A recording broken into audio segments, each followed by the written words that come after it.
everyone, welcome to our first class on protectionism. It's a very famous topic in economics, and we are going to figure out what it's all about. Protectionism is like a country building a fence around its businesses to protect them from outside competition. It's not a new idea, and it's been used in different ways throughout history. So, what is protectionism really? Basically, protectionism is when a government steps in to give its own industries a leg up. How do they do that? Well, they might slap taxes on imported goods, or they might limit how much of a certain product can come into the country. They can also give money to their own companies to help them out. The goal is to make things easier for homegrown businesses and maybe even create some new jobs. A trip back in time. Protectionism isn't something we just made up. It's been around for centuries. Back in the 16th to 18th centuries, there was this thing called mercantilism. Countries thought the best way to get rich was to hoard gold and silver, and the way to do that was to sell more stuff to other countries than they bought.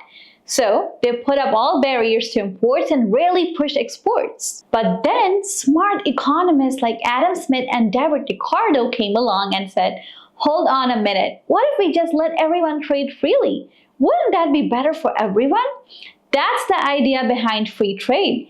Even though free trade has a lot of benefits, protectionism still pops up every now and then, especially when the economy isn't doing well. Tools of the trade. Let's talk about some of the tools government used to put protectionism into action. Tariffs. A foreign company tries to sell its product in another country, but the government there slaps a big tax on it.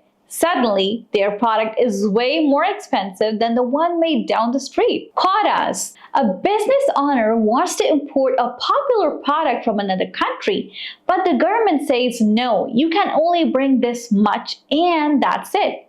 The quotas prevent foreign products from taking over the local market. These are just a couple of ways governments try to tip the scales in the favor of their own industries. The great debate. Not everyone agrees on whether protectionism is a good thing. Some people say it's great because it protects jobs and helps new industries get started.